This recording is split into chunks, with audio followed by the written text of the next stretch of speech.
The Big H Podcast, tune in now. Conversations that'll wow. Laugh and learn, stay a while. Let's explore that Hilton style. From the highs to the lows, every story just explodes. Mike's got questions on the go, diving deep from head to toe. Every week the guests align, sharing moments so divine. Stay with us, the pace is fine. Every episode you'll find. The Big H Podcast, tune in now. Conversations that'll wow. Laugh and learn, stay a while. Let's explore that Hilton style.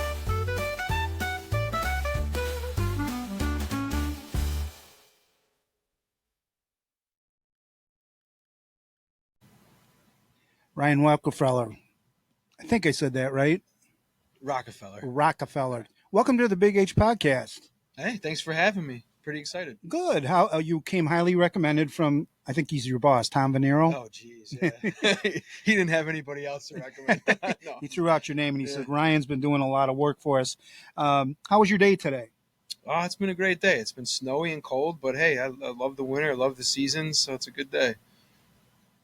Now, I noticed on our email correspondence that he listed you as a CPRP. Can you explain to me a little bit what that means or what it is? Yeah, so it's a certification in our field. It's Certified Parks and Recreation Professional. It's just kind of a guideline. You have to take a test. You have to sign up for it. You have to pay for it, of course.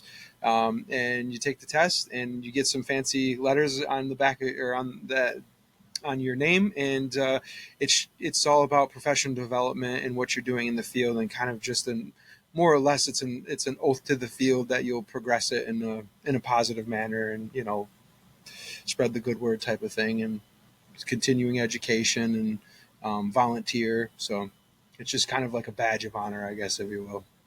So when I think about that, when you went to college, tell me a little bit about your college experience, and then was there a major for this type of thing? Yeah, so there is majors all over the United States for it. So I was a recreation major. I actually went to FLCC for 2 years, kind of didn't know what I wanted to do. I still don't know what I want to do. But I took liberal arts and applied sciences, just took some gen ed classes at FLCC, transferred to Brockport as organizational business management, the dime a dozen. And I ended up running into who was the department chair at the time, Arthur Graham. And he told me all this amazing things I could do with a recreation degree. Literally signed up for that course load that day, switched everything over, and I kind of just fell into it.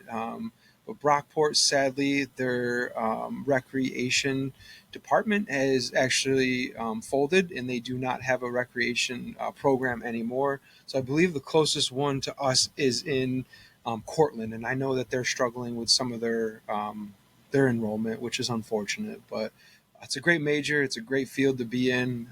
It's a lot. It's pretty rewarding, and I get to meet a lot of people, and it's kind of cool to be integrated in people's lives. And one of the biggest rewards for me, I think, is when I don't run them anymore, but Pee Wee Sports, it's our 3, 4, and 5-year-olds. When I used to the parents used to tell me and said, like, I was the epitome in their house, around the dinner table. They're like, oh, Coach Ryan, this or that. And it was just something, the little kid looking up to you and idolizing you it's a very cool feeling. That's kind of like when a 3-year-old thinks you're the coolest person in the room. Obviously they don't know any better, but it's kind of cool.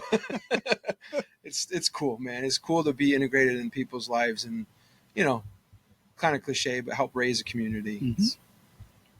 So you talked about that transition when you met Arthur Graham, and then you signed up, you switched right away. That transition, was it nerve-wracking, or did you say that kind of like fell right into it? Did it just have a feel to it that this was the right thing to do? Yeah, I mean, honestly, like, it was more or less just I get paid to play for the rest of my life. So I didn't want to be stuck behind a desk, which is ironic because I'm stuck behind a desk more now. But I mean, I would say it's 50-50. I'm out in the community. I'm doing things like this. On the podcast, I get to run some pretty cool events. I get to do I was with Pastor Ball this morning over at St. Paul Lutheran, just talking to him about their future and community. So it's like I get to, I get to go bounce all around the community and talk to some pretty cool people and make some amazing connections. So it's pretty wonderful. Yeah. Now, do you live in the community? I don't. Well, people used to say people would always see me and say, man, you just live in this office. So, yeah, I don't live in the community physically, but I live in my office quite a bit. I actually live in Penfield, so it's quite a drive, but yeah, I still feel, I feel like a big part of this community, even though my residence isn't here. Now, you said that your name was popping up a lot around the dinner tables, Coach Ryan. Yes. When you were growing up, did you have an affinity that you wanted to be a coach someday? I mean, did you have the attributes for one, or? I've never really been asked that question, but I was always told with like my friends, siblings, or cousins, or the little ones, I was always told I was good with kids. I was always told, and kids are easy, man. Kids are. I always say adults ruin everything because kids are just easy and simple, right. And they just they want to be best friends. So, they don't have. They're not jaded like some adults, but yeah, I guess more or less maybe subliminal. I can't even say the word subliminally. Yep. Maybe I did know that, and that's kind of that's why I am. My path has led me to where I am today. Well, I think I can, piggyback on what you said about working with children and then working with adults. I'm an elementary teacher, and everything the kids bring in is a different thing every day, and dealing with them on a day-to-day basis. And then it's sometimes hard making the transition with mom and dad and other parents. So, and I even have talked, about certain like PE teachers and stuff when we have a half day and they have to go and have meetings with other adults where we have a half day with the kids. And to a person, they all say, I'd rather be at school teaching a class with kids. Yeah, that's cool. Tell me a little bit about your day-to-day responsibilities and maybe some of those programs or events that you've been involved in over the years.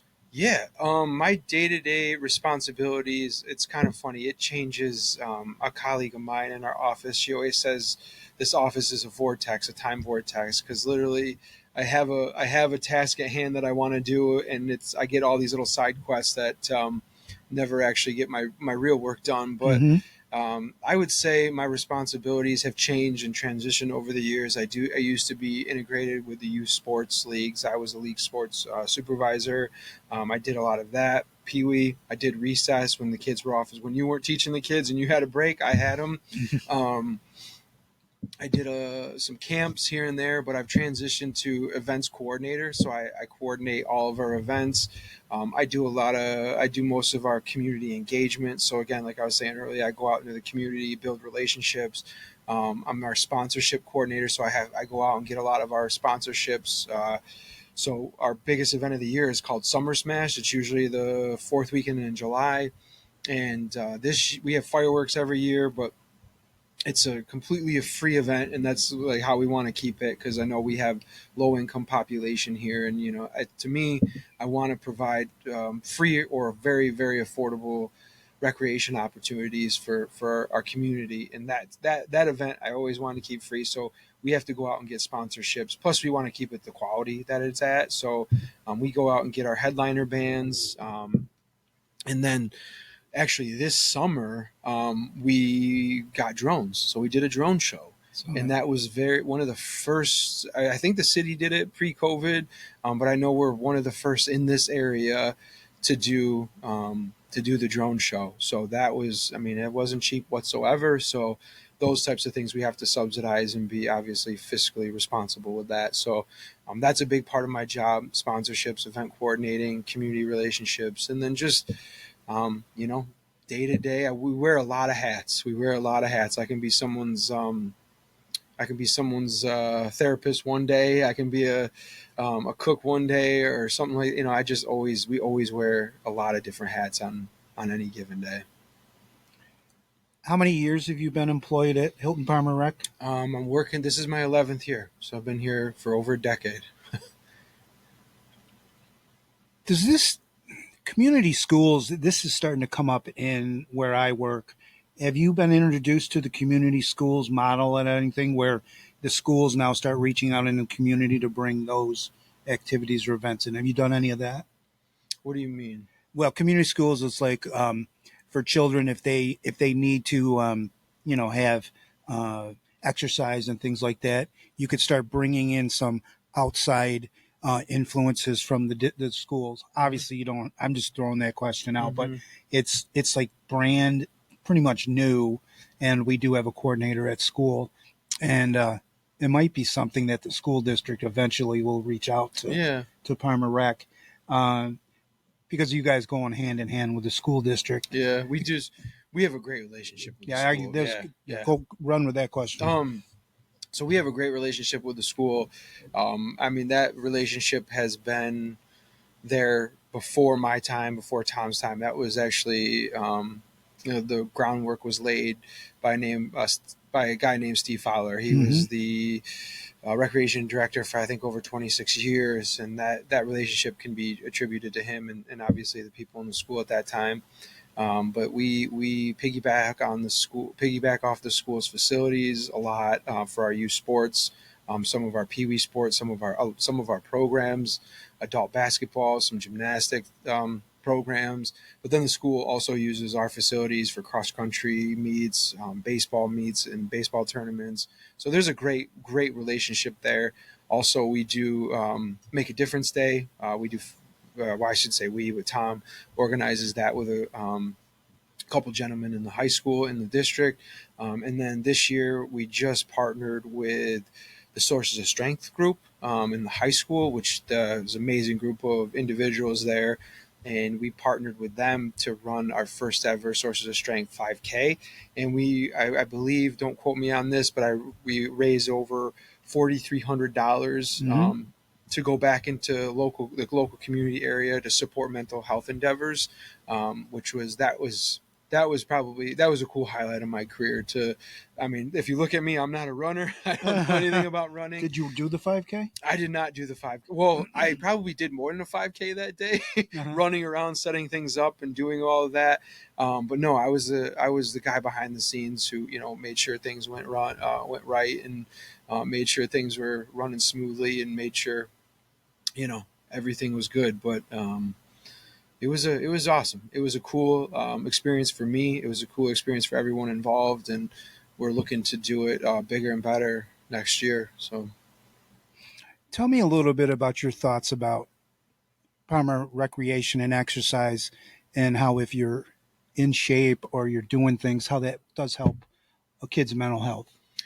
Yeah. And I would say, I mean, I think there's so many things that go. I mean, we could have a whole podcast about mental health all day. I know. But I think being just a part in Parma Rec or recreation activities, a sense of community, and I think that's one of our biggest philosophies in our sports leagues, in our department is, especially in our sports leagues, if you come to play, it's all about the act of playing, and all about the act of learning, and all about the act of camaraderie and just playing with your friends. And that's our basis. And I think that's hard for some people to understand, especially with this day and age of sports and how they become so competitive.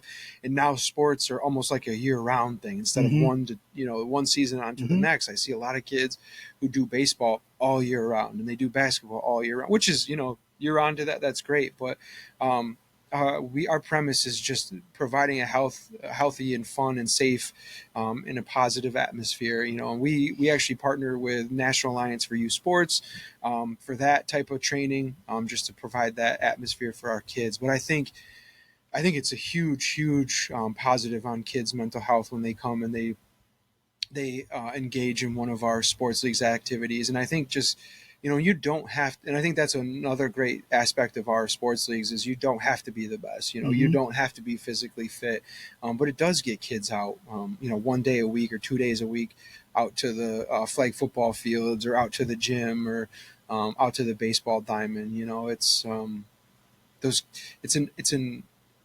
There's a two kind of like prong approach to. I was just having this conversation with someone today where our sports leagues are kind of almost the start of someone's career. So Hmm. they're very affordable and subsidized, obviously, for taxpayer dollars. So our prices are very, very reasonable. So parents, a kid says, "Oh, I want to start playing basketball or baseball." Well, Hilton Palmer Rec's a good starting spot. So they come and they may play a season or two with us, and then they really get and fall in love with the sport. They get really engaged and they get really good at it. So then they move up to maybe more competitive realm, more competitive stage, which is there's plenty of those around here in this area. Or on the other side, they're just maybe not as they're not as like good, or motor skills aren't there. They're Hmm. just not physically, or they're not like athlete born, like a Right. natural athlete. So, but they love the sport. Sure. And again, I think that non-competitive side that we try to put into our mission and our vision, I think that people really are drawn to that. Like, I know I'm not really going to be pressured into this. I'm not going to be made fun of. It's almost like a safe place for sports, so, which we pride ourselves on. You're kind of leading me into this next question. Talk to me about just being on a team is something that Oh is very yeah. strong mentally for a Oh kid. yeah. I would say. I mean, for me personally, I learned a lot of things just from doing sports. And obviously, being a gracious loser, and you're not going to win everything, and Hmm. learning with adversity. And I like to think, I wouldn't call it failing, but like failing or losing is just adversity. Okay, I failed this time, or this didn't go my way. I'm going to change my tactics. I'm going to change I'm going to change what I'm going to differently, what I'm going to do next time to try to Hmm. achieve the goal that I want. So that's kind of how I look at it. But making friends and learning, physical abilities, and learning, hey, which is a cool aspect too, is I never thought I could do this before. Now I can do this, Hmm. and actually going out there and doing that. And that's a huge confidence booster, for sure. And just making friends. And yeah, I think sports it teaches, I mean, more than that, it teaches more than that, but those are some things that it taught me. And obviously I think, sportsmanship, and that's one thing I always tell our peewees or whoever it is. And sportsmanship's just being nice. Like, it's just being nice to one Hmm. another. And it's just easy. It's just an easy thing to do, because you don't know what the person next to you is going through. Sometimes you don't know what they've come up with or what's going on in home life. So it's kind of a little bit of escape for everybody for an hour or two out on the court or the baseball diamond. It's everybody can just be happy and get along, and it's a cool feeling to provide that. Now, did you grow up playing sports yourself? I did. So I played baseball. I played t-ball, baseball up until I was about like 14, and then I got into high school, and then I kind of dropped that, and then I went into football. So I played football 4 years, and then I played lacrosse for a couple years. I have two left feet, so I was not good at playing basketball, Uh but huh. so I did a lot of pickup basketball at the Y after school with my Yeah. with my buddies. So I didn't officially play basketball, but it was more of a social aspect that we went and played pickup basketball at the Y every day after school. But yeah, I was sports oriented or growing up. What are some more of the activities? I went on your Facebook page and they talked about Hilton Palmer Rec's Monster Mash, Trunk or Treat, Great Gobbler Giveaway, Game On and Sing On. Can you tell me a little bit about those Yeah. activities? So our Monster Mash was actually, so our Hilton Halloween celebration and Trunk or Treat actually morphed into our Monster Mash, Okay. because uh, and that's evolved. Our Halloween celebration has evolved into a Trunk or Treat. So we get about, I think this year we had about 28 cars, and they're all volunteers. We provide all the candy, and we have a ton of amazing sponsors who give out, hundreds or thousands of dollars worth of candy to us, so Hmm. we're able to give out to the kids. Nice. We have a DJ. We have a couple game activities there. We have a couple scavenger hunts. We have free donuts and cider. We have a free giveaway that we usually get at the event, up to 200 free giveaway things, and then we have a variety of other small activities integrated throughout the event. So Halloween, as you know, was not a very good. It was not a great Weather. Halloween. Well, the weather was awful, Hmm. so we actually had to switch all of that up. So an outside event that's formatted outside, to move it inside was a little bit of a challenge. but we made that happen. So that kind of morphed into our Monster Mash. So we had more of a Halloween party, and we had our volunteers come inside, and we gave them a space in the hallway. So their trunks, we would say, set up in the hallway, upstairs and downstairs, so the kids could still go trick or treating. We had the DJ in the gym, so they could party all night long. And then we had our Inga room open. That was just kind of a hangout spot with some Frios gourmet pops where they're selling. And we had some cider and cookies and whatnot. And it was a wildly successful night. We probably had, I would say, around probably 500 to 600 just kids. Wow. And that's just kids. That's not counting parents.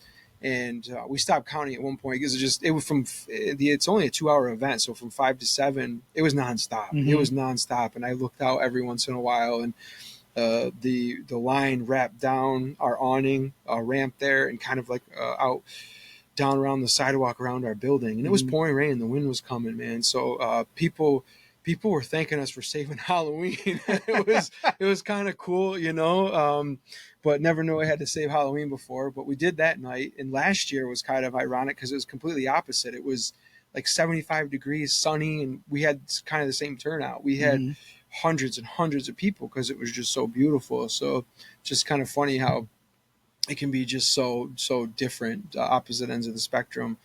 But like I said, we have other events. We do our Summer Smash, which is at the July. It's the fourth weekend in July. Right now, our next event coming up is our Hilton holiday celebration on Main Street, which has become one of my favorites. That's one that, we've always had a Halloween celebration, and I've kind of made it more trendy. I'm not to toot my horn out. Now I'm sounding arrogant, but like, I've made it, that's my job, event coordinator, and make it more trendy and bring those along. And our Summer Smash, that's been there before me, but again, I've grown it to where it is, and brought the drones in and the bands and, the food trucks and all that. And then the Hilton holiday celebration, we've had a holiday celebration with Santa and all that, but this is 4 years ago. We actually closed down Main Street, and Main Street's closed from Henry Street all the way to the light where M&T Bank is. And it's really cool. It's a Hallmark movie. I wanted to call it Hilton Hallmark on Main Street, but obviously I have the trademark. I couldn't say that. But it's an amazing, that's just a really cool, very, very cool event. We have vendors that line the streets. We have Santa that comes out. We have wagon rides. There's a nativity scene out in front of Methodist. There's crafts. There's free giveaways. We have games and kid zones for the kids. And then the village Department of Public Works, they decorate the whole street, so it's just a very cool vibe and atmosphere. And then our Game On and Sing On, that is part of our inclusive series. So we did a Parma pizza party bingo a couple months ago, and that was just, we played bingo and had pizza with this population, and we're just trying to be more inclusive with the diverse population we have in this community. And that's something we're really trying to dive into. And that's kind of one of the things I'm able to do with hiring new staff and giving up, some of my duties and being able to dive into these initiatives I've always wanted to take a part in. And that's kind of what where we're at right now is providing those opportunities. So it's our Game On and Sing On night is just an easy board game night. So we're going to have board games, we're going to have pizza, we're going to have trivia, and karaoke all through the night. So love it. And we partner with Stepo. So it's Monroe County BOCES 2, I believe it is. So they're a great partner. What night is the Game On and Sing On event? That's next Tuesday. So Tuesday the 18th. Okay. Now, this holiday celebration sounds like it's pretty involved. How long does it take that to coordinate and plan? Oh, I start planning in about June. So I start planning about in June. That's when we got to pick because we got to submit a permit to close the street down because it's a state road. So we have to submit that for the state for approval. All so people don't think about this, but emergency services, like, we got to notify police. We got to notify the fire district, because if the fire department needs to get through there, they have, they need a separate way to go around. But yeah, it's it's a, like I said, it's probably, I start planning about in June, Hmm. and it's an encompassing event. I mean, with the vendors and just all the red tape that we have to follow, a good red tape, but it's, getting insurances and vendors and applications and chasing people down. And Hmm. it's gotten a lot easier once you do an event once or twice. It gets a lot easier because it's kind of just like second nature. But it's funny you say that. I just started planning. I just started planning last month for our summer smash in July. So one thing I always say about this job is life moves so fast because you're planning for 9 months out, Hmm. 9 months ahead of you. So I always tell when it was when Memorial Day came around, I was like, guys, it's going to be Christmas before you know it. So that's how I feel. And I mean, Christmas is what, 2 months away almost. So Hmm. it's just, it does fly. It flies because time flies when you're having fun. Sounds like you're having a Yeah, lot of fun. yeah. Tell me a little bit about the Great Gobbler giveaway. So that actually was not our event. That Okay. was Andy Fowler and Jamie Okay. Atoma. They're um, running for mayor and the village trustees. Okay. So Um, what about your events that you have for our senior citizens? yeah, Are you involved in that, or is I that am. somebody I am else? not involved, but Sherry Farrell, she Hmm. does the senior events, which she's done an amazing job. I mean, we had a very, very low attended senior center, especially COVID hit hard. But after COVID, she brought it kind of back to life. And something every week. There's presenting with pizza, where somebody comes in and gives a speech, and it's she does. I mean, we've had people from the CIA, retired CIA people come. Yeah, Really? oh yeah. So she does. It's very intriguing and trendy, and usually it's a packed house. There's a movie. There's a movie Wednesdays, where seniors can just come in and just watch a movie with their friends. Right, it doesn't have to be at home, so it gives them that kind of like that time out at our Right. senior center. Every month she does an evening meal where there's a meal, and actually this month is the Lions Club sponsors it, so it's a free meal. It's a Thanksgiving meal for our seniors.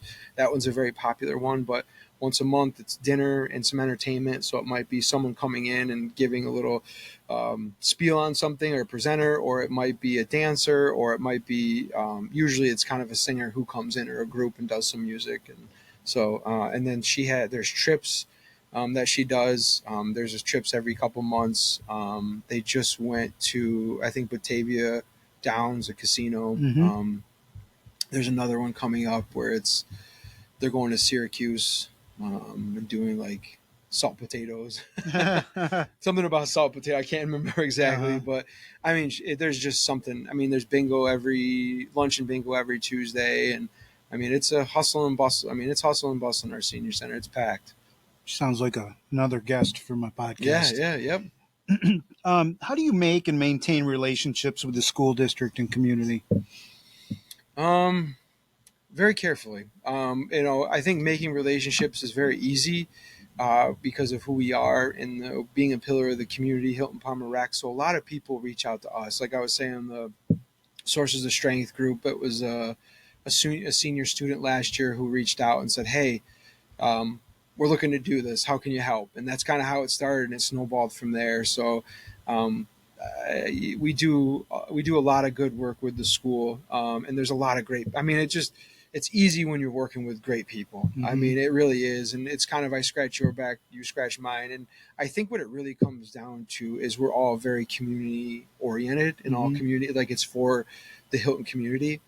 So when I talk to different recreation departments around this area and out of the state, um, when I tell them that we use the school, their facility, and we have the partnership that we have with the schools, they're in awe because the relationship isn't always there in other communities. I Hmm. think I don't want to, I mean, I'm just speaking, I don't know this, but I would say sometimes it seems like a competition in other communities. Like, hey, you're offering this, we're offering this, you're almost like my competition, or Hmm. for whatever reason, they just don't collaborate on things where It's a complete opposite here, because I think it's just the mindset that we have as community first.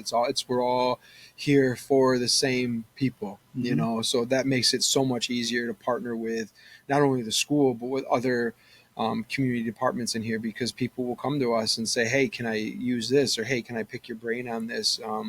I don't want to toot my horn, but I think when we do things very well. We try to do things to a quality and to a standard. That's two pronged, because sometimes I'm very critical of myself, and I'm not living. Sometimes I feel like I'm not living up to what I think I should be doing. But all in all, I think the community is so grateful of having. The community pillars that we have, like the school, the churches, us, our Hilton Palmer Rec in this community. Well, you made a statement. We do things well, and you're not tooting my own horn. But I also read on a Facebook page that you received a Distinguished Service Award in April. Tell me a little bit about that. Yeah, I did. Yeah. So you you got me bashful. Yeah. So I mean, like I said, I don't do this job to get awards. Right. That's not what the recreation profession's about. But yeah, so I think Tom nominated me for a Distinguished Service Award, and it's just a commitment to the like I say, it kind of ties back into the CPRP certification. It's just a commitment to the recreation professional as a whole, and the years of service that I've given to that. Not only that, but to the community I work in as well. So we have a local society. It's called Genesee Valley Parks and Recreation Society, and it's just a professional network that we rely heavily on. We do a lot of professional development with that. We have our own conference. There's sessions that we have throughout the year where we get to meet with professionals and maybe take a tour of something or whatever it might be and learn a little bit. We bring that back to the community and just enhance our service to the community and the quality of service that we give. And so then there's the state. There's New York State Parks and Recreation Society, which actually there's a conference I'm going to tomorrow till Thursday too, and that's just on a bigger scale. That's throughout the state, and then there's actually National Parks and Recreation Association, which is the whole the United States, and they have a conference every year. And it's just it's all about volunteerism and giving back, and providing mentorship to those coming up in the field. And the recreation profession's a great community. We're very tight knit, and we're always willing. We're all very like minded. All about giving back to our community and helping each other out and sharing ideas. Well, congratulations, anyways. If you made you a little bashful. Yeah, I kind of just steered away from that.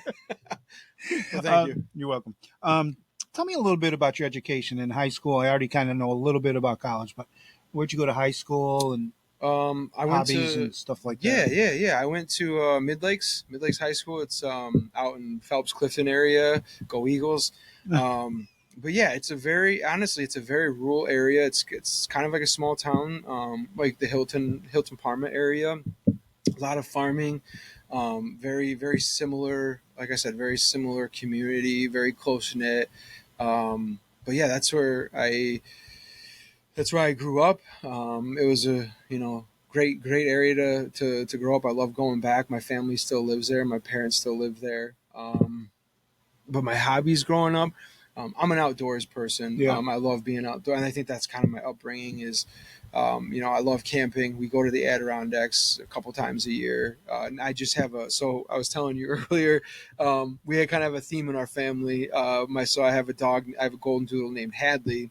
And that's named after a mountain in the Adirondacks. And then we just had a son. He's 4 months old, and his name is Daxton, and we call him Dax for short for the play on Adirondack. So so I've been going up to the Adirondacks since I was a kid. I remember taking those vacations up to Old Forge and Enchanted Water Safari, doing that. But yeah, I just love backwoods camping, primitive camping. We kind of go. I haven't done it in a while, but we used to take a group of guys and just go out for a couple of days in the middle of nowhere and canoe, and you wouldn't see anybody for days. And love that. I love fishing. I got that from my father. It's something I love doing with him and some friends, just going out fishing for the day.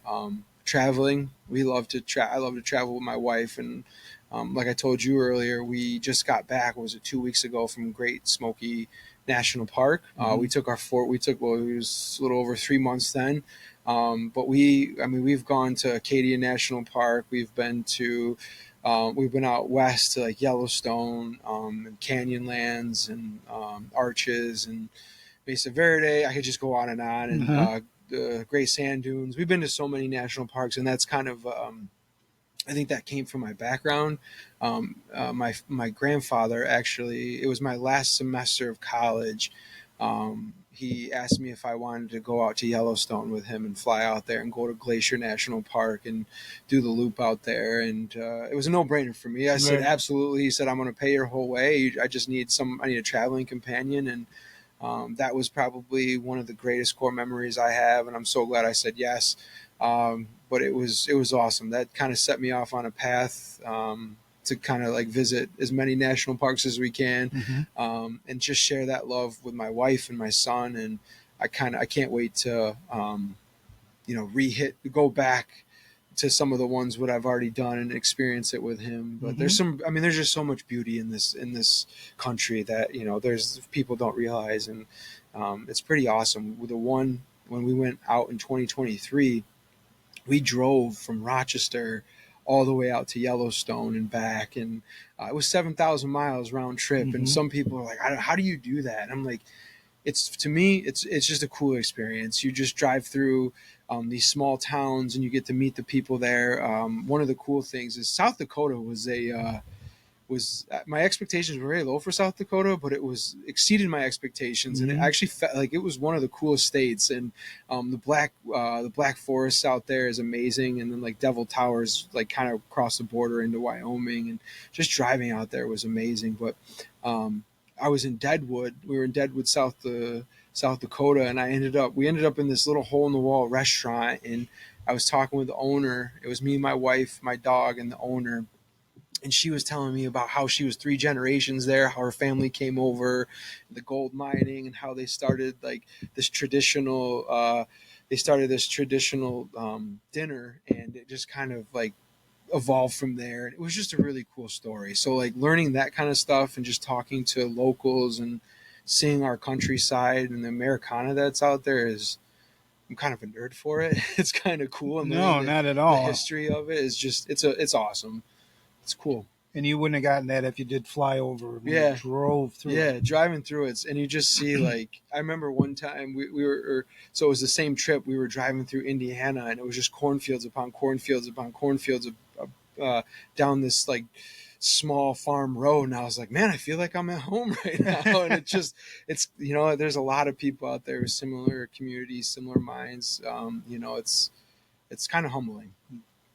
What did your parents do for a living, and did you have any siblings? Yeah, so my mom, she worked with early childhood care up until I think I was in high school. She went back to college. She got her social work degree, and then she just retired, and she did social work for as long as I can remember. I mean, since I was in high school, I graduated in 2005. So she was doing that when I was still in high school. She loved it. She loved helping families, and she kind of moved around in that field and did different things, but that's where she retired from. And then my father, he was a machinist. So he did, he worked for Ultralife Batteries for almost 30 years, Mm-hmm. working, when he was the jack of all trades. When the machine broke down, he had to go in and figure it out.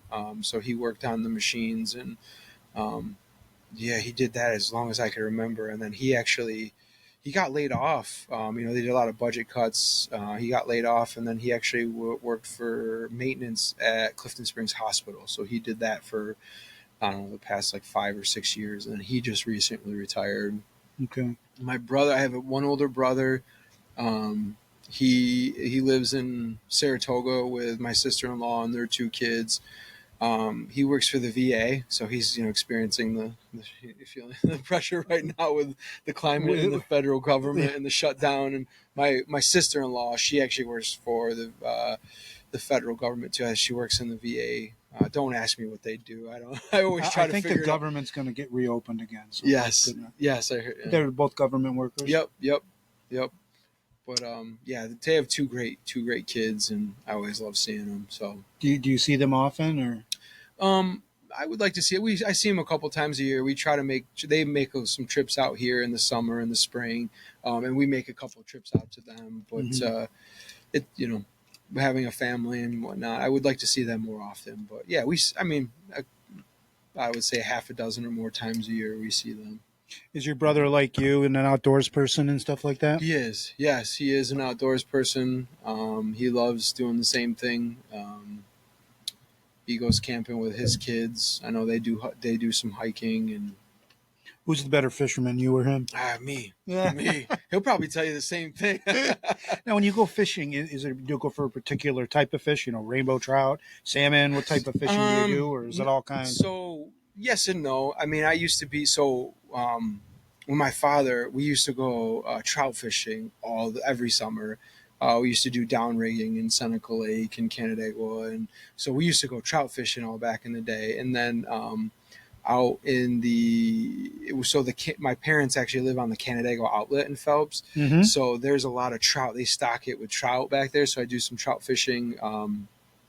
I do trout fishing in early April, May, back there. But all in all, I think it's more of a sport. I think it's just for me. I'm depending on, if I'm fishing with my father, we usually do some catching and we flay them and cook it up because he cooks a mean fish fillet, man. He just for us so Yeah. good. But for me, it's more of just kind of getting out there, enjoying nature and just the sport of it and catching and releasing and, just having the patience to sit there all day and, try to catch something. But there's nothing like it when you get a hit or something and you get one on and just reeling it in. It's just, I don't know. It's soothing. But growing up, we fished the Finger Lakes, Cuco Lake and Seneca Lake and Canisius. But yeah, I mean, I love fishing for bass, smallmouth, largemouth. Those are usually give a good fight. Okay. Tell me a little bit about your wife and your son. Yeah, so my wife, she is, God bless her heart. She's got to put up with me. But I would say she definitely turned me around. We met in college. We met in Brockport, and I had my sights set on her. And I don't know what she saw in me because she was a dime piece. She was 10. She was a 10, and I don't know how I caught that.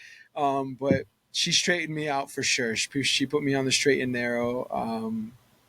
And I mean, she's strong-willed for sure. She is very organized. She's the planner. So when she plans the trips, she's usually like, she's got like 5 different things. She's like, oh, when we're here, do you want to do this, this, and this? I'm like, it sounds great. And then when we get there, I'm like, oh, this is cool. And she's like, yeah, we talked about this. I was like, oh, sure. Yeah. Okay. But yeah, she's awesome. She's great. We have a great relationship, and like I said, she's the organizer. She kind of keeps everything. She's the glue. She keeps everything together, and she keeps me organized. And we just had a newborn. He was born in July 18th, and like I said before, it's pretty awesome. It's a pretty cool, nerve-wracking experience to have a newborn. When we first had him, it was, oh crap, what did we do? What did I do? I never thought, even though where I work is working with kids, and people always tell me I'm good with kids. People would always ask me, are you going to have one? Are you going to have one? I always told them no, because I can give these ones back. I don't have to keep these ones. Right. So I never thought I was going to have a kid, and we talked about it, and I think just getting old and I'm only 38, but like getting older, and just looking towards the future and seeing all of our friends and our siblings having kids, it just felt like something was missing. So we said, you know what, let's try. And Daxton was born July 18th, and like it's been the most amazing experience I've had. And I just, like, every day is awesome. It's just, he's my little guy, man. He's my little buddy. And, when he gives me that gummy smile, when I see him, or he gets really excited and he flails all over the place, and he's doing some pterodactyl cries now. He's learning his voice, so he's screaming all the time. It's a little cool, even though he's been around for only 4 months. It seems like those little milestones that he's hitting. Those are really cool. So I can't, like I said before, I can't wait to teach him like the sports and all the things and fishing and golfing and camping. I don't want to rush things by any means, but like, that's something I'm looking forward to, and taking him to, we just took him to his first national park. Well, I can't wait to, and then his second one, Shenandoah. So he's been to 2 so far, and I can't wait to, take him to the places we've already fell in love with and share that experience with him as a family, and do it as a family. It was a different experience, very different experience, taking a 3-month-old to the national park. It's very different, but very, very cool experience. And I remember when we had our child, we didn't want to give up our lifestyle, because we just love even like small day trips, like going to Letchworth or down to the Finger Lakes, if it's like Hammondsport or Ithaca or Watkins Glen or wherever. We take a lot of day trips. We said we're going to kind of keep that similar lifestyle. Mm-hmm. And I remember when we told people we were going to take them to Smoky Mountains, people were like, "Good luck." Like, "Good luck. We'll see that." And it's kind of cool to actually do it and say, "Look, we actually going to say what we mean."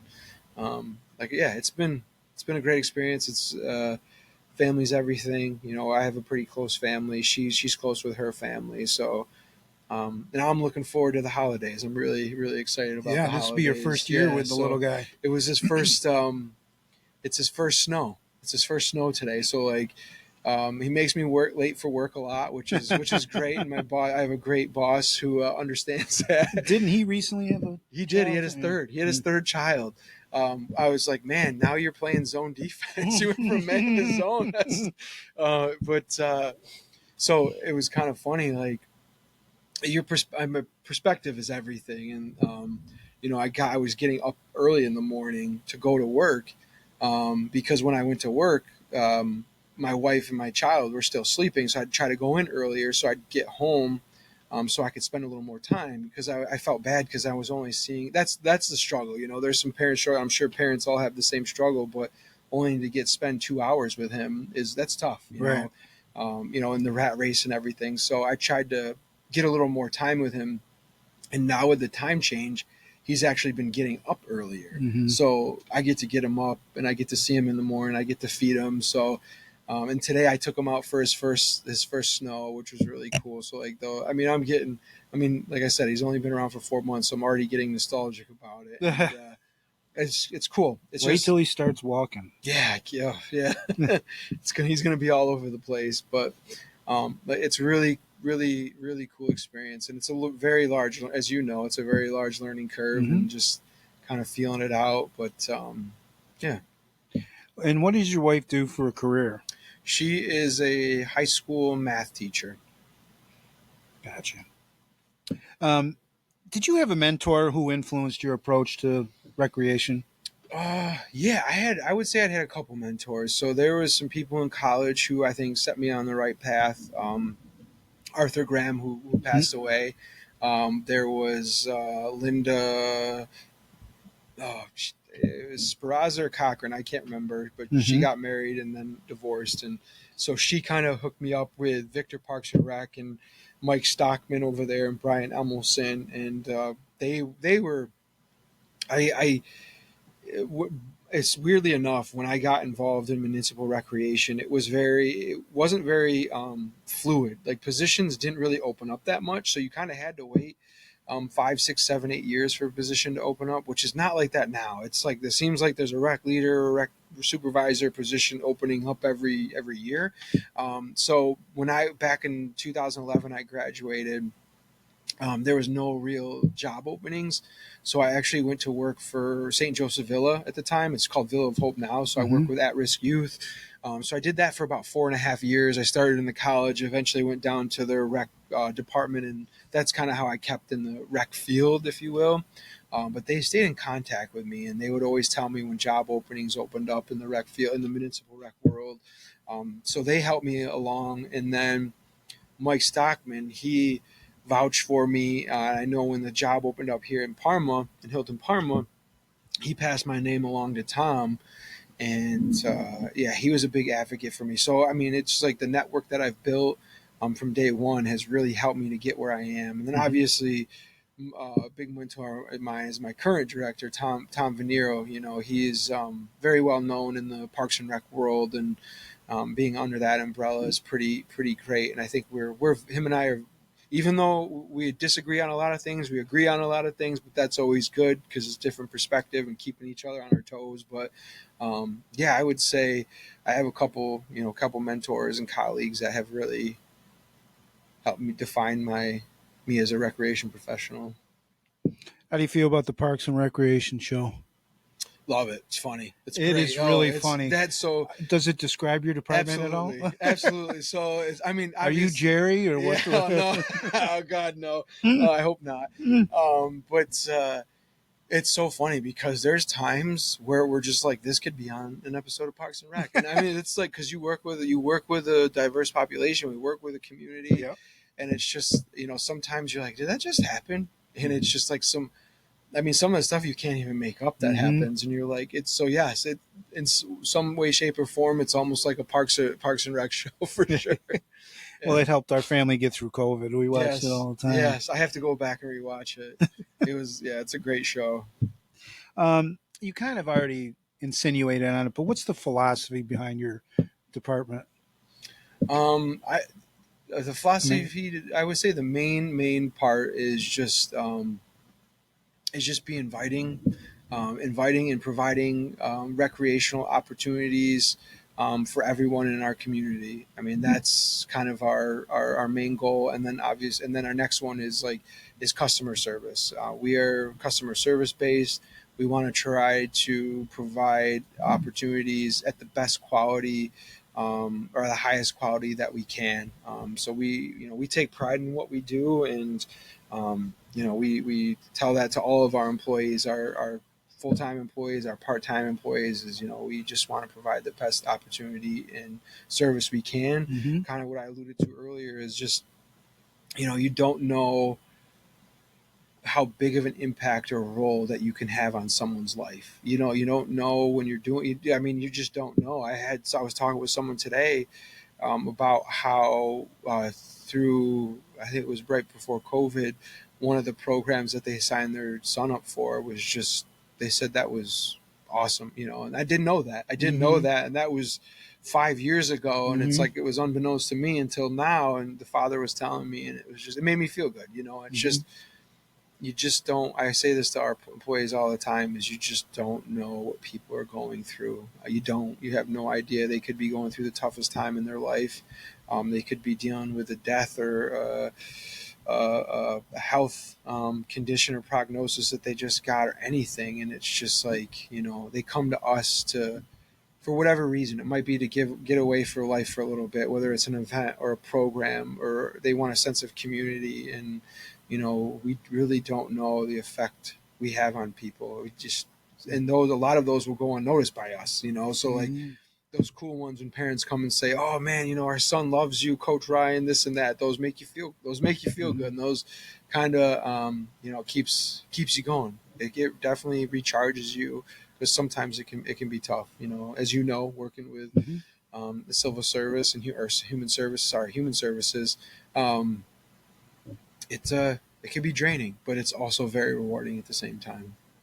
I really like that first thing you said, be inviting. That's good. 'Cause people need to feel affirmed and welcome. Oh yeah. Give me an example of a program that significantly increased community participation, and the secret maybe that you saw to its success. I would say we do a lot of our programs and events. They are successful on so many different levels, but I would say the most recent one for me, because it's just so, it kind of didn't know I could do it. It was kind of one of those things we talked about earlier.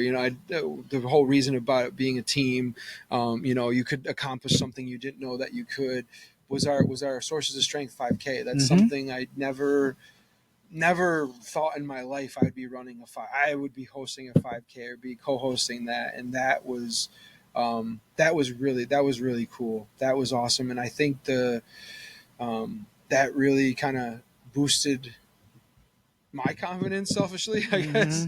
Mm-hmm. But it's something I didn't know that the community needed, and so many people reached out during it and said, "How can we help?" And afterwards, it was like, "This was amazing." There's so many people out there who suffer in silence. I went through a rough. I think we all kind of do. We Mm-hmm. go through a rough patch, and it really kind of helped and healed me. And then I think just the success of it is honestly the community. There was so many people um, willing and wanting to help out and saying Mm-hmm. this is for a great cause, and a lot of it was student driven, which was really cool. There was a couple high school students that I said it earlier who kind of reached out to me and said, "How do we make this happen?" And I was like, "This is something we got to get behind and do." So yeah, I think the success was the success, main success behind it. I think it was just the Hilton community. I mean, there were so many people who rallied behind it, and that were so supportive of it and just gave money and sponsored and wanted to volunteer, wanted to run, and then afterwards even now I have people. I was just talking to someone at the Halloween event who was a runner in the 5K and helped with the 5K, and they were talking to me how awesome it was, and that was back in May. So Mm-hmm. yeah, that one was special to me because again, I just something I never thought I would be doing, and it was just like wow. It's really, really, really something. Kind of a follow up. How do you identify the needs and interests of the community when you're planning those new activities and events? I mean, this one, you kind of said like some of these kids came to you. Mhm. Are there other methods, or how do you figure what the Oh community yes. wants? So right now, right now is a perfect layup for this. Is we're doing our town of Parma master plan for the town park. Mm-hmm. So we just put a survey out. So we did a man. I don't remember when. I should know this, but I want to say it was like 5 6 years ago. We did a survey of our community, and they, what are you looking for? This kind of thing. That's why the dog park happened. So surveying our community, getting that input, but other community organizations, they'll come to us and say, "Hey, we're looking to do this. We have a need in our community." That's how our universal pre-K program, our wraparound program, came out. Was that the village elementary principal reached out to us and said, "Hey, this is something that's being funded in our community, and parents need the wraparound care because UPK is only 2.5 hours a day. So most parents they can't come pick their kid up, Mm-hmm. at noon or whatever, in the middle of the day. So stuff like that. People, other community pillars, community members, village or town board members. So we get a lot of feed, and our door is always open. People will come and tell us certain things. I'll get emails about certain things like, "Hey, did you think about running this? I want to try this." So sometimes programs are dead on arrival, which is unfortunate. Maybe we just don't have the resources or they're set up for it. But I would say 95% of the stuff that comes through our on our plate, we try to host or make it happen. You talked about like some programs are dead on arrival. Not too many, No. but can you describe one of those situations and Um, how it happened and how it made you well, feel? I wouldn't say this one was dead on arrival, but this was a long time ago when man, I want to say it was the second or third year I was in this position or in my previous rec supervisor position. I had what I thought interest in an adult floor hockey league. Our adult, or I'm That's sorry, awesome. yeah, right, exactly. Even I think that's awesome. But so we have a floor hockey league, a youth floor hockey league, and it's always been pretty popular. So I had a coach. One of the dad coaches was like, "I want to do adult floor hockey. I got a group of guys, group of buddies, yada yada yada."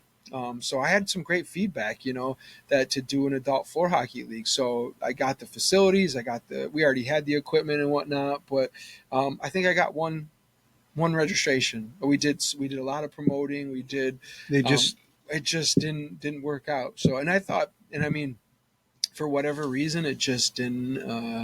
That one kind of because that one I was really excited about because I kind of wanted to play in it myself. But yeah, because I know a couple people who play in an adult floor hockey league and they're very popular. So right. I just don't know why it didn't work out here. But yeah, All that right. was one of them. That makes good sense. Yeah. What has been your biggest professional challenge, and how did you overcome it? Wow. My biggest professional challenge. I would say there's quite a few. There's quite a few. I think um, just working for municipality, there's some things we can and can't do. Mm-hmm. Like I said, there's red tape that some private groups could go through. But honestly, I would say my biggest challenge is myself. Mm-hmm. I know it sounds cliche, but I think being um, we talked about a certain standard and a certain quality that we want to bring to this community. So I'm pretty critical of my work, and I'm kind of a critic of sometimes the things that I do. So when something doesn't go, and I mean, I know this better than anybody, we have a plan A and it never goes that way. Right. We always have to switch to plan B, C, all the way to Z, right? And sometimes we just had like I said, our Halloween celebration that we moved inside, it was a monster mash. There was a couple things that I just like, the small things that bothered me, but nobody would have known. Like nobody would have known. The people came in. The majority of I would say everybody had a smile on their face. They were so happy that there was something for their kids to do on Mm-hmm. Halloween, and that's why we do what we do, and that's kind of the reward we get. But at the same time, there was a couple of things that were just small things that didn't really hiccup much, but it was just I was very critical about it, and yeah, so that's some just getting over that mentality. So I would say that's one of my biggest challenges is my own uh, my own criticism on myself. If you've ever run into budget constraints, how do you deal with those? Yeah. Sometimes I mean, there's different ways we have to deal with it. Like right now, we're kind of, I mean, it's the end of the year. We're on budget constraint right now because of spending. It's the end of the fiscal year. Mm-hmm. But I would say sometimes it's tempering expectations. So I think one of the biggest things that's hard in our profession, and I guess this goes back to your previous question, is sometimes we have to wait. It comes around like our events or something I want to add, or a sports league we want to run, or a program. Sometimes we have to wait a year or two Mm-hmm. to start it off, and that can be the hardest part because you get so ambitious, you get so excited about it. Excuse me, you get so excited, and it's like, well, we didn't plan for that. We didn't have that in our budget, or we don't have the resources to pull this in right now, so we have to do it next year or the year after. So that's a tough one. I would say for the majority of the time, I mean that's happened on a couple occasions, but like the majority of the time, I would say that we're pretty good about it. And if we don't have the resources, if we don't have the money for it, we try to find a way around it. Whether that's we have a friends group, so we have a 501c3 Hilton, the Friends of Hilton Palmer Recreation, and they're an amazing group of people. So they do a lot of fundraising throughout the year. Where we can't do that kind of thing. So they host different events. They host um, the food truck Wednesdays. They, Mm-hmm. they do that. So in conjunction with us, we run it together. All that money that comes in for that, they take in and then they give it back to the community, or they donate it to us, or they'll pay for something for us. So we just did the Hilton Apple Fest. And I don't know if you were at the Hilton Apple Fest, but the climbing wall that was out there, It was new this that year, was wasn't new, it? and that was us, and that was paid for by the Friends group, and Oh, then nice. the Hilton Apple Fest actually put in some money for that, and so it was completely free. That was completely free to everybody, which was a really cool thing because, and again, this is just a really cool part of the job is they come out with you and say, "Oh, how much is it?" And it's like, "Nope, it's free," and they're like, Mm-hmm. "Really? Really? This is free to go Mm-hmm. climb that?" And that's kind of cool to offer that to people. And as we said before, there is a low income population in our community, so that's what we strive to do is being very inclusive and mindful of that. So to get those types of revenue sources and try to find those. I mean, like I said, we have a pretty good community that they show up for us and donate or try to help out in any way. Sounds like it. How do you stay updated on current trends and the best practices in the field of recreation? It kind of sounds like you're going to a conference. Yep. How do you do Yeah. that? So I would say, yeah, the conferences are an amazing resource. Not only the sessions that we go to, the session who are the best and the best in the field talking on certain topics. So we gain ideas, but it's also like I alluded to earlier, the professional societies that we're a part of. We have our local, our state, and our national. Is we rely on heavily on a lot of those other professionals who are on the other side of the county or next door. I'm a couple group chats with my colleagues all around, and just say, hey, what do you, we're dealing with this. Have you dealt with this? What are you seeing with this type of situation? So it's easy to stay on top of things having that resource, but also going, like I said, professional development, going to conferences, getting those ideas. And then I think just, I like sometimes just I know this sounds counterintuitive, but sometimes just doom scrolling on social media, Yeah. you get some great ideas. Like I stalk other recreation departments around the United States. Like I'll Yeah. just see what they're doing, and I've stolen some great ideas from other departments. And like, Can you give me an example of? so yeah, we had a couple. So one that I really love is our Pick'em playoffs. Or I call it Parma Pick'em playoffs. I stole it from a recreation department, and I think in Indiana. Mm-hmm. And I put a little twist on it. It's completely free, so it's just prop bets for the playoffs and the Super Bowl. Mm-hmm. So completely free. So I think we usually have around 200 people who play on it every year, and there's three winners. There's three winners, and we give them each a $20 gift card to somewhere a local restaurant. It's usually Pets or Craglio's or the pharmacy or the coffee corner. I usually hit them up quite a bit, and they're great. I mean, they're great. Or we'll provide one of our own gift certificates. But that's a really cool one that I look forward to every year. One that started out in COVID was I can't remember where I stole this one from, but I saw someone do it, and it's called 12 Days of HP Recmus. So we do 12 days of just like the elves, Buddy and Jovi. They come out and they help us plan for our holiday on Main Street. So Nice. sometimes we theme them and we do some. You got to theme them and guess what the theme is, and we give out prizes. So we try to be interactive that way, and just.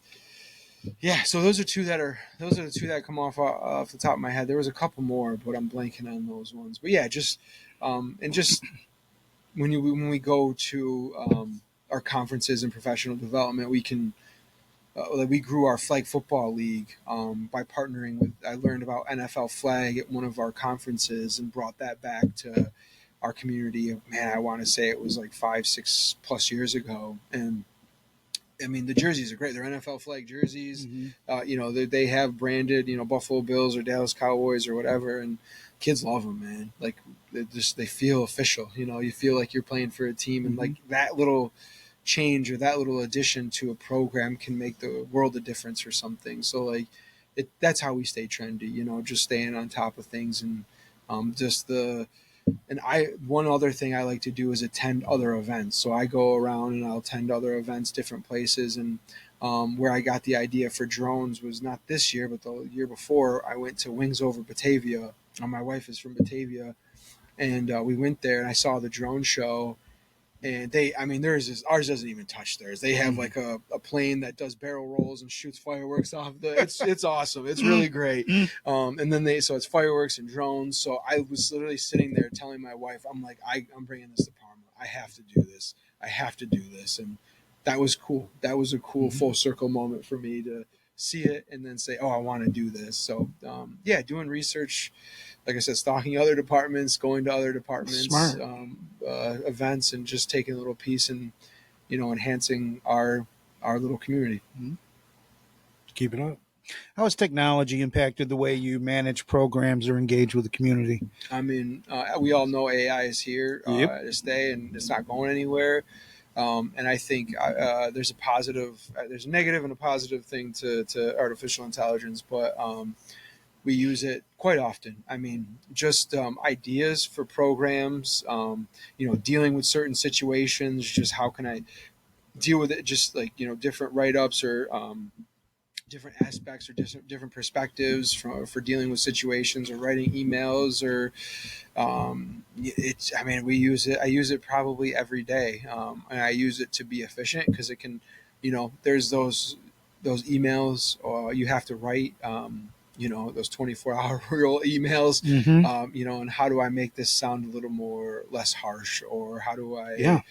how do I present this to a certain population? How do I send this email out? We use it quite often for social media, to do social media campaigns.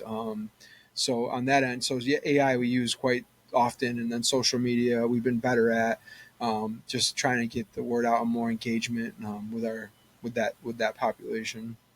Has online registration boosted your participation?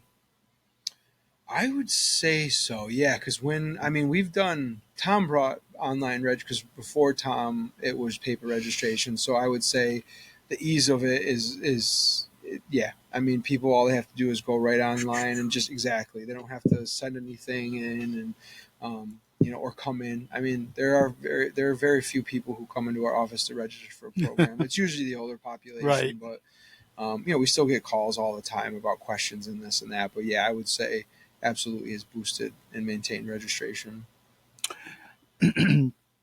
What is the department's vision for the future of recreation in our community? It's a great question. Um, I got it from AI, by the way.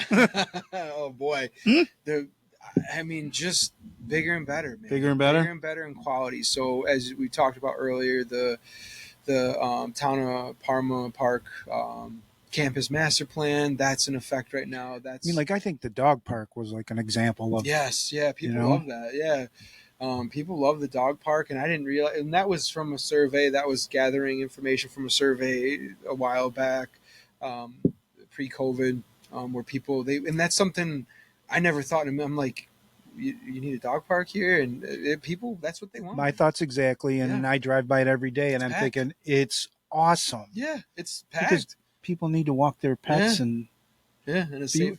And I also find, oh, this is your podcast, but pet owners, like, they're a lot alike, and Hmm. they can also socialize too, Yep. not just their dogs. Yep. Yeah, absolutely. I mean, I have a dog, and I walk her in the parks. I don't take her to dog parks, but um, people love it. I think like you said, you hit it on the head.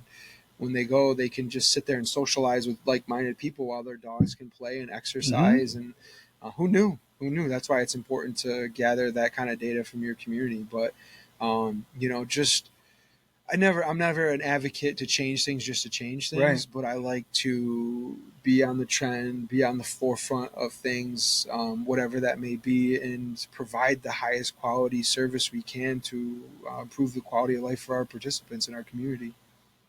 All right, I got one more serious question, then just a couple wrap ups. Okay. What is the most pressing issue facing the recreation industry today? Oh man. Um,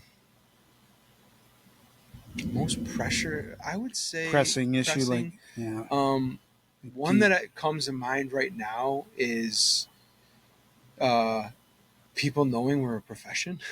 right? I think Keep well, I keep going. I know. I think I know where you're going with I this. think people don't realize that and when I talk to people, they're just like, "Oh, summer camp or playground," and it's like, no, and people. I mean, believe it or not, there's a lot of people who in this community who I'll talk to, and they're like, "I've never heard of you," or I'll tell them to come out to our summer smash, or I'll come over to an event, and they live here in this Mm-hmm. community, and they have no idea what I'm talking about. So, I think just marketing, advertising, for which we do a very good job, but I think just what I'm seeing right now in Brockport with their program dissolving in Yep, Cortland, and that's exactly what I thought their too. program, it's the next generation coming up, which is very very frightening, because I'm an alum of Brockport's program, which is no longer, and we used to have amazing relationships. I used to go there, and I used to guest lecture there all the time. And we actually used to have a Western New York recreation conference that we would host at Brockport and have the students be involved. So that's no longer, and we used to.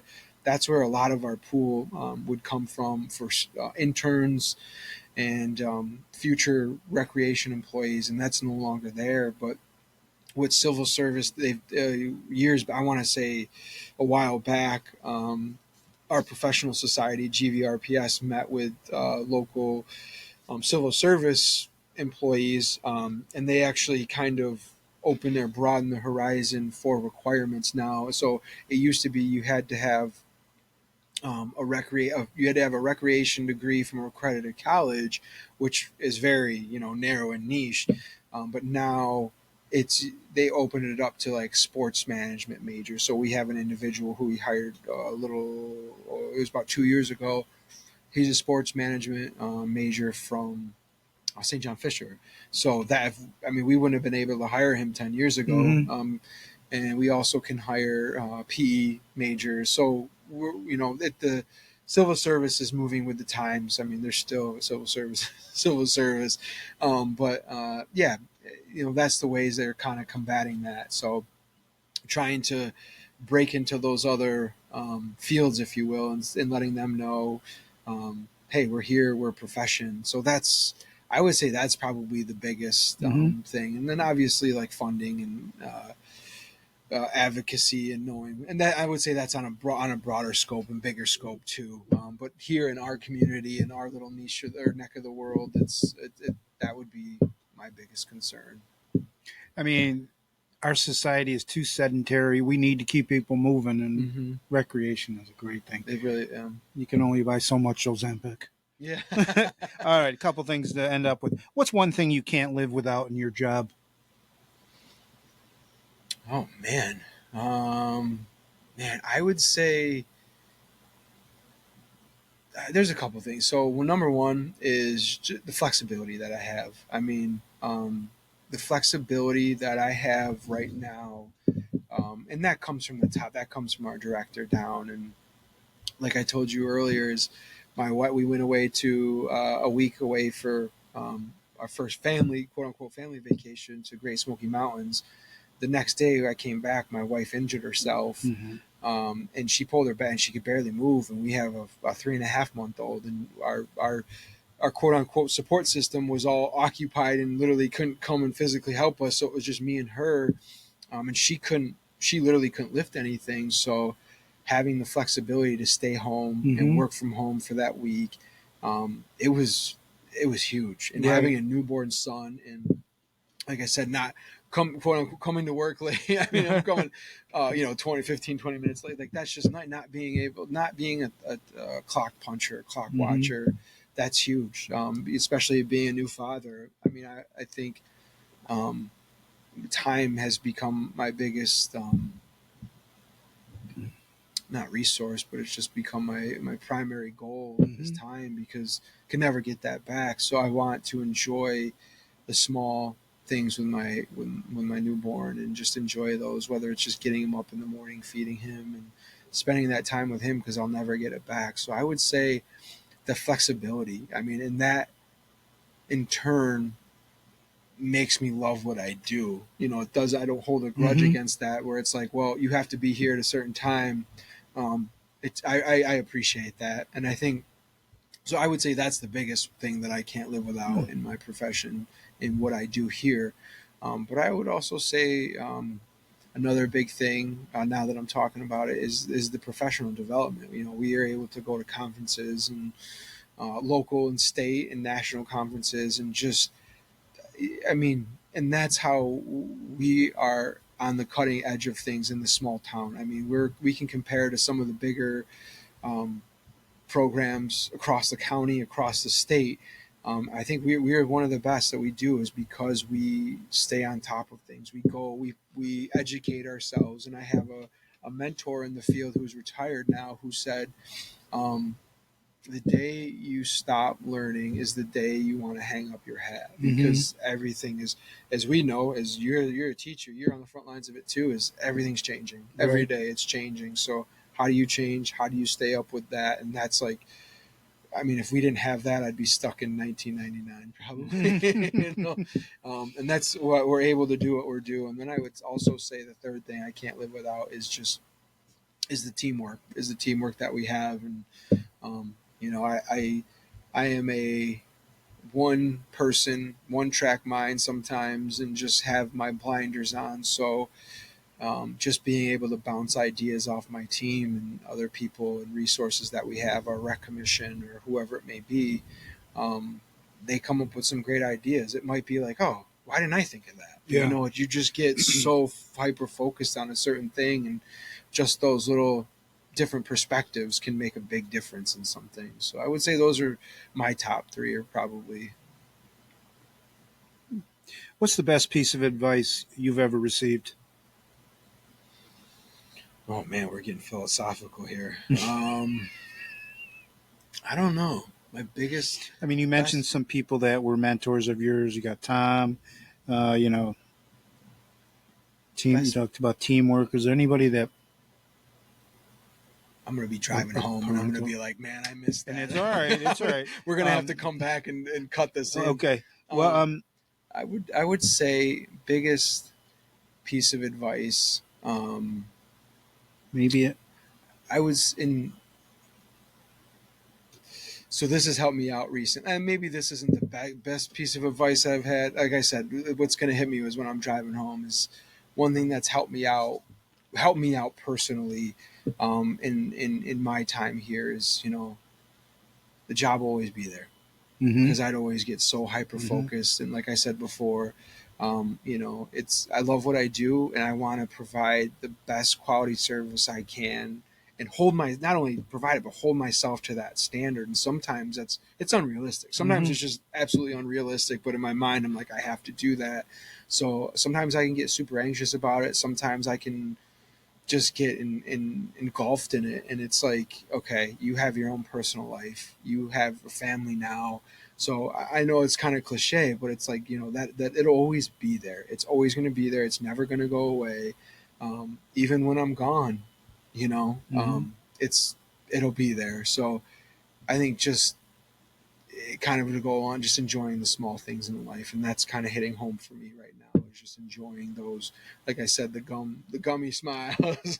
you're in a new stage of life, my friend. Yes. If you could have any superpower to help you in your job, what would it be? 5 of me. I'll multiply. That's perfect. I think some other people would be horrified at 5 of me, but yeah, just having more of me to do the work that we do. Yeah. I would say, yeah. All right. Last question. What final piece of advice would you give to those aspiring to do your profession, to join it? Oh man, it's a great profession. I mean, it's a great profession to be in. And I tell everybody, when I go speak to different students or different classrooms at different colleges, I just say, you know, put yourself out there. I mean, this is a profession where, you know, it gets uncomfortable because you're dealing with populations. You have to get up and public speak and deal with whoever, and deal with difficult situations. I mean, yes, there's some great situations and great memories and great experiences I've had. Don't get me wrong, but I would say put yourself outside of your comfort zone. Try different things. Push yourself and I still do. Like I get complacent, absolutely. So when I have a high school teenager come to me and say, "Hey, do this with me," at first I'm like, I don't know, but then sometimes that's all it takes, and you're like, wow, I can actually, you know, I felt proud of myself. I'm like, wow, I can actually do this, and it's like, yeah, of course, dumbass, you can do this. You're a professional. Right. So sometimes those little things, but yeah, I would say it's an amazing profession. It's an amazing community of professionals. So get out there, try it. Work at different departments or try different things, and yeah. Well, Ryan, thank you for joining me on the Big H podcast. Have a good time at your conference. Learn some things. I've learned a few things, actually. I wish you and your department the best of luck moving forward. Leslie Nope doesn't have anything on you. You get that. You've been great for the community. Ron Swanson. He's got everything on. He can do anything he wants. Our viewers, if you like what you've seen, hit the thumbs up button and subscribe to this channel so you don't miss an episode. Follow me on X, Apple's Podcast, Spotify, Rumble, and Facebook at the Big H Podcast.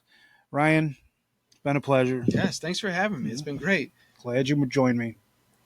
The Big H Podcast, tune in now. Conversations that'll wow. Laugh and learn, stay a while. Let's explore that Hilton style. From the highs to the lows, every story just explodes. Mike's got questions on the go, diving deep from head to toe. Every week the guests align, sharing moments so divine. Stay with us, the pace is fine. Every episode you'll find. The Big H Podcast, tune in now. Conversations that'll wow. Laugh and learn, stay a while. Let's explore that Hilton style.